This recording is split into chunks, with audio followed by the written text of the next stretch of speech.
surgiu o mangá? Bom, o mangá surgiu no final do século XVIII, negócio com o artista Hokusai.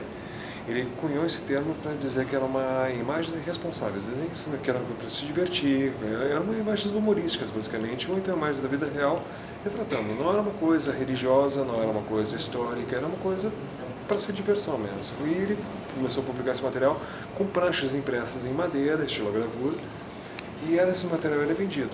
Já o termo mangá, como a gente conhece hoje em dia, ele já começou a ser aplicado para o modelo de história em quadrinhos que surgiu no Japão depois da Segunda Guerra Mundial. E o anime? O anime é a versão animada do mangá. Naturalmente, o negócio tem que se fazer uma adaptação, que não dá para ser uma coisa tão elaborada, tão detalhada como no mangá, então tem que simplificar o traço para poder ser animado. E como está a popularização do mangá? Muito grande. Com a quantidade de eventos, negócio, e a facilidade de se ter acesso aos títulos, que não é uma coisa do meu tempo, negócio, você pode baixar desenho animado, você baixa mangá, você tem acesso em bancas de revistas, em livrarias especializadas. Então o pessoal se interessa e quer saber como é que se faz. Então, cada vez mais gente quer saber.